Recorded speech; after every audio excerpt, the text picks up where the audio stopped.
The United States and Israel share a similar beginning, Aliyah, the Hebrew word for immigration. Just as the Statue of Liberty welcomed oppressed immigrants to the shores of this nation, the same spirit of opportunity and freedom is the foundation of the modern state of Israel. The nation exists as a haven and home for Jewish refugees from all over the world.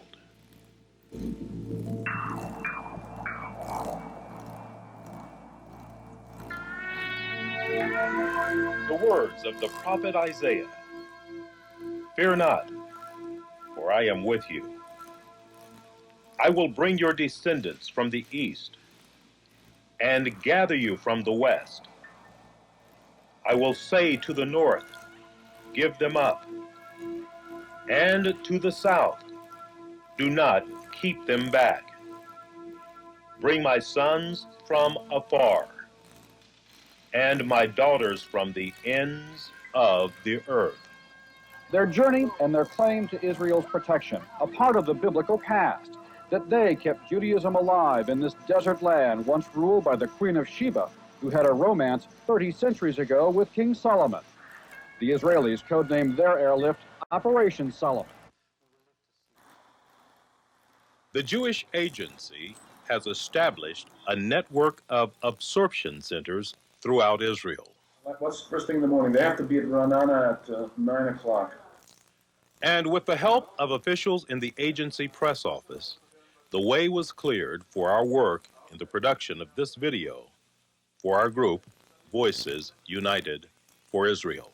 They're from Kansas City. This is a group that's doing a documentary film on immigration, which is going to be used for both Christian and Jewish organization, which has been formed there. This resettlement complex at Ra'anana is one of 40 absorption centers scattered across Israel, capable of housing thousands of new immigrants. Here, basic needs like food, housing, and a living allowance are met, giving the new Israeli citizens time to devote themselves to learning the new language, learning the ways of the new land.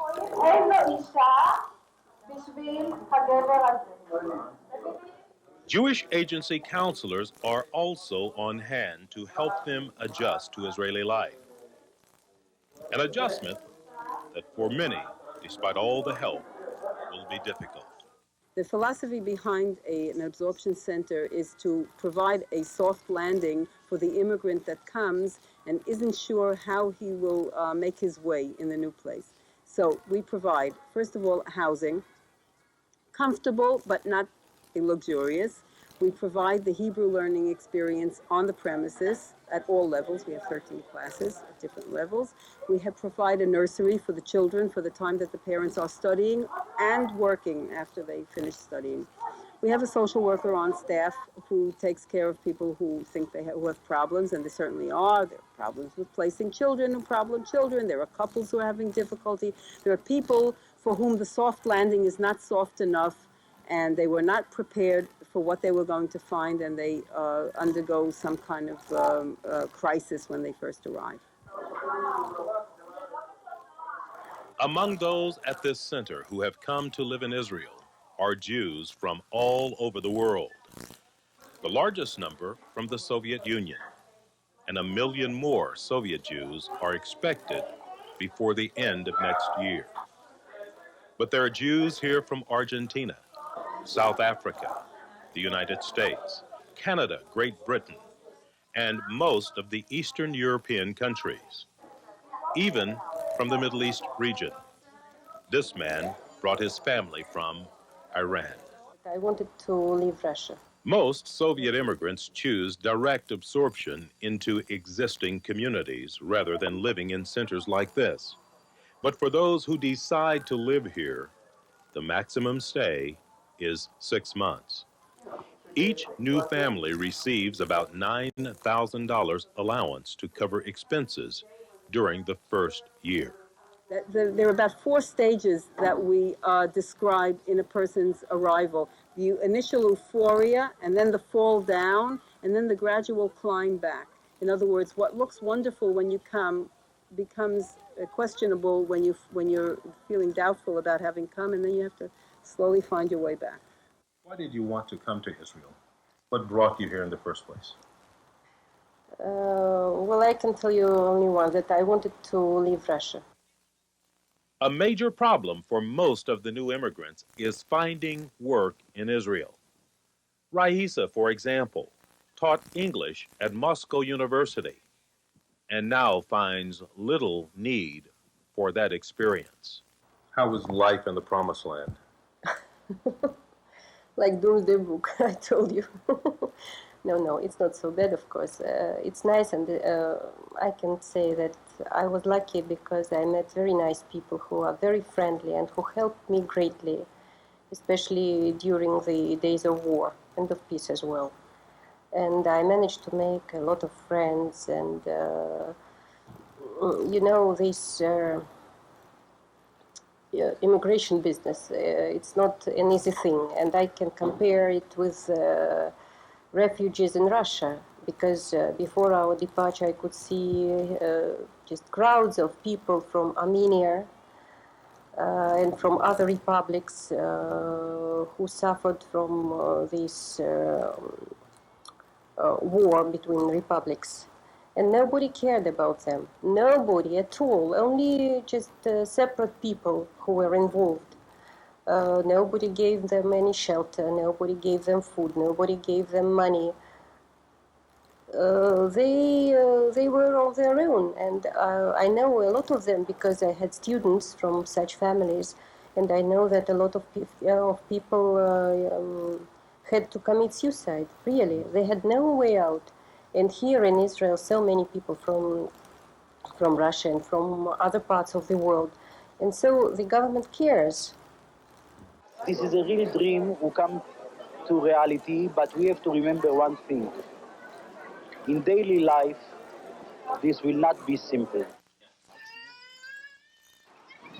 Since the miracle of Operation Solomon, the rescue of the Jewish remnant from Ethiopia, 10 absorption centers have been opened to accommodate the thousands of new immigrants.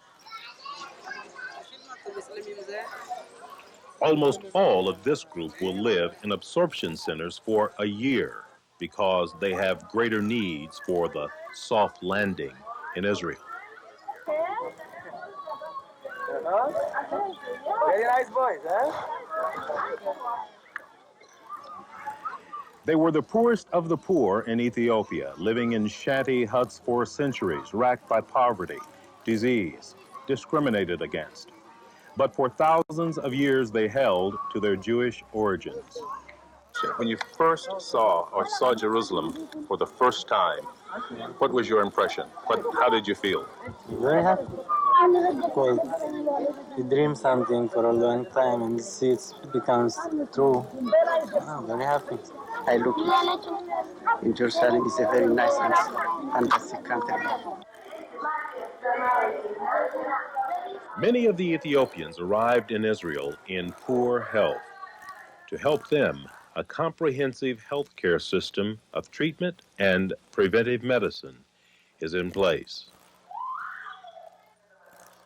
For many Ethiopians, especially the older ones, settlement in this new land will not be easy.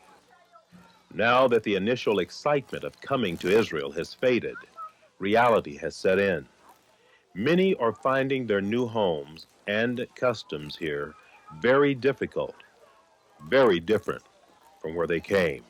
You take people who not only not speak the language, but the culture is very different. So we teach the language and I guess the culture. It's exciting to see how they change and how they adjust themselves to the new culture, and that's very exciting. Most Ethiopians are used to being closer to nature and the land. And now they must quickly adjust to modern, Western-oriented customs. However, the children are catching on quickly.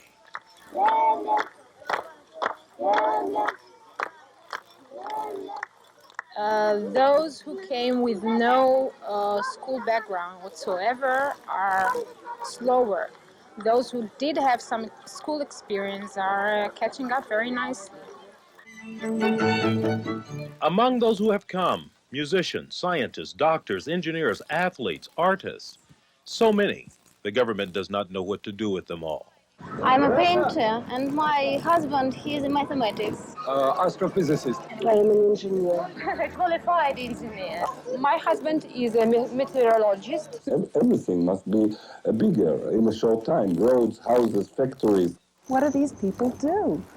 How Israeli do you tour find guide jobs? Susan Marcus says unless Israel is able to do something to accommodate all of the new arrivals, the miracle of Aliyah will become a nightmare. Trying to cope. I don't know that we're managing yet. We have a long way to go. Another way, if people are interested in investing in Israel, this is the time for investment in new industry with skilled labor, for high tech, the opportunity for American companies that can see a viable, well-educated, skilled workforce. This is the time. And many things. Our escort and my friend Marita Thurmon put it this way. You travel the United States city to city, basically as an appeal for help for Israel. What was your message to those people that listened to you? You know, I always speak long, but the message actually is very short. You fight it to release Soviet Jewry, to release refusal to open the door. You did it. Israel cannot absorb itself hundreds and thousands of Jews. Can't. We have sick people, we have social cases. It's so many financial help needed here. We just will sink. Israel, together with its new citizens, will sink. If you care about human rights, if you care about human lives, and if you hear my story and you want to help, if you have heart, you have to help. And that's it, you know. I think that not only Jews, but people all over the world one day will be very proud that they helped to these people, to Jews who suffered so many years, and who finally has this opportunity to have its home. What about Christians? Do Christians have a role in helping Israel? Yeah, actually, I spoke to many, especially on the South. I remember in Mobile, Alabama, I spoke, and in Chattanooga, I spoke to the Christian groups. And by the way, they were the best listeners, the best audience. Look, I mean, it's wonderful. If we can do something good together, if we believe in something up there, what does it mean, Jews, Christians, all people? All we want to be happy. All we want our children to smile. Doesn't matter, you're a Jew, you're Christian, you're Catholic. Am I right? In 1939, the ship known as the St. Louis left Germany for Cuba, which had promised to accept the 930 Jewish refugees on board. Cuba reneged. The frantic captain of the St. Louis steamed toward Florida, hoping America would accept his human cargo. Roosevelt personally required the Coast Guard to approach the St. Louis and give them the instructions they would under no circumstances be permitted to land in the United States. The St. Louis returned to Europe, where many of its passengers perished in Nazi death camps. First a trickle, then a stream, now a flood. New immigrants to Israel. First a few hundred came each year, then thousands. And when tens of thousands arrived in a year, that was considered remarkable. And that was just a short time ago. Israel has never known a wave of immigration like this.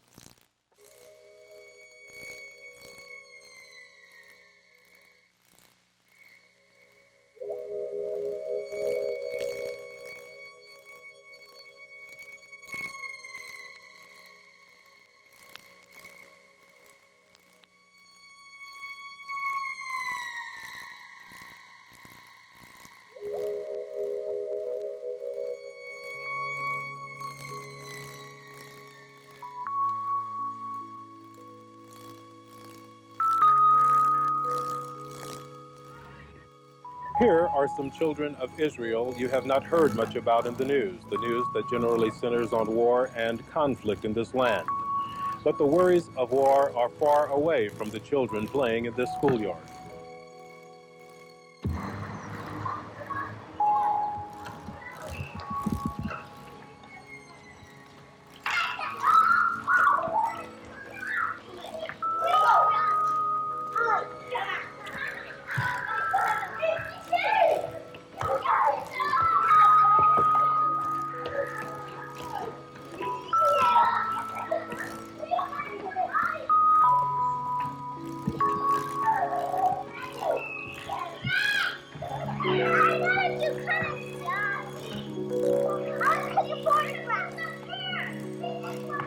Hello?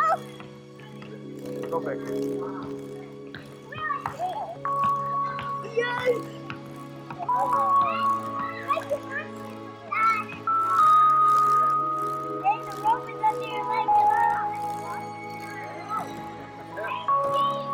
Really? Hello? What are you doing?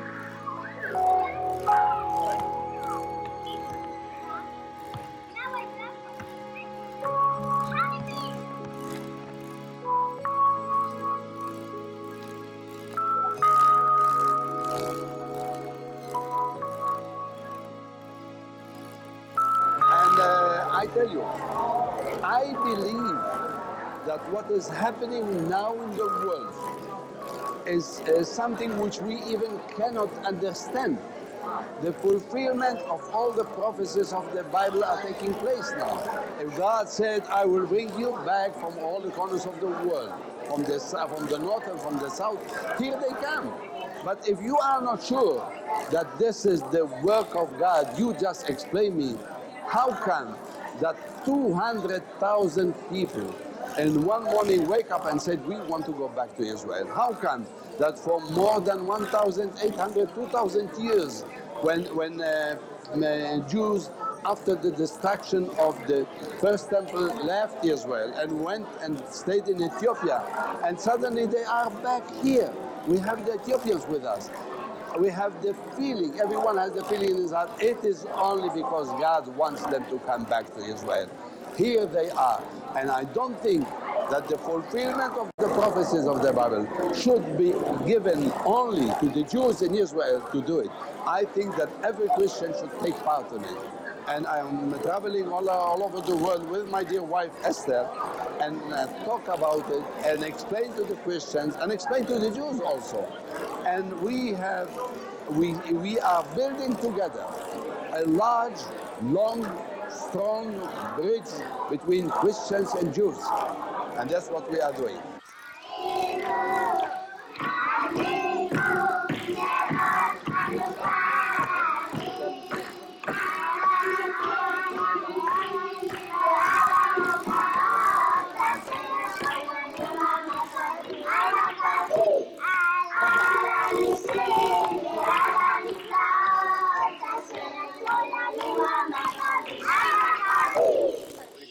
עכשיו אנחנו נעשה כמו...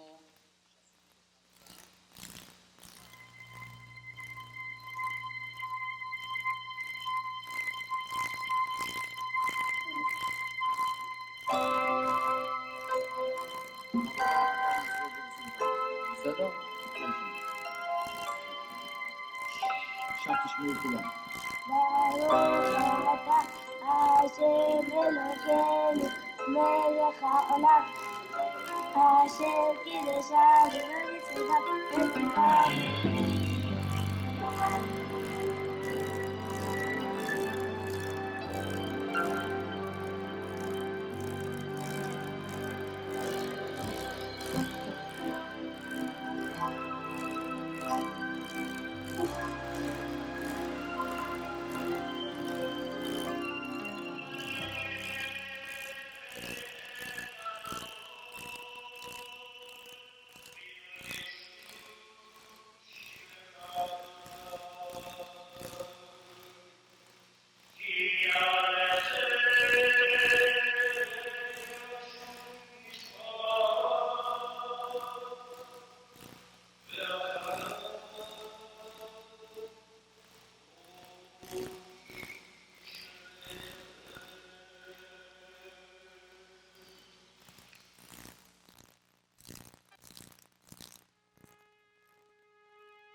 Today, the struggle with the Arabs is not a shooting war with guns and missiles, but a war of words in a battle for the hearts and minds of people in the arena of public opinion.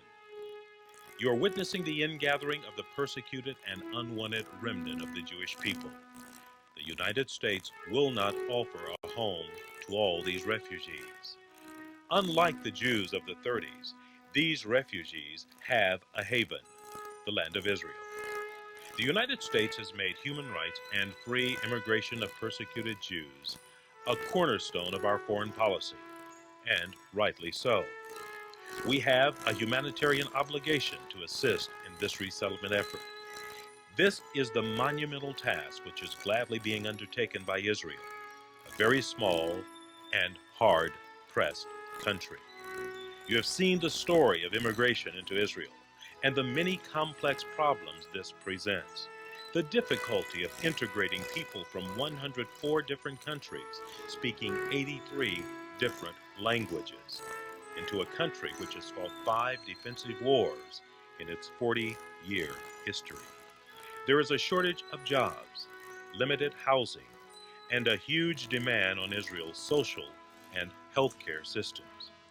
We saw the mistake of turning away the St. Louis from our shores, resulting in many needless deaths. As the leader of the free world, the United States has a moral responsibility to make certain this humanitarian rescue, which we encouraged and which Israel is undertaking, is brought to a successful completion.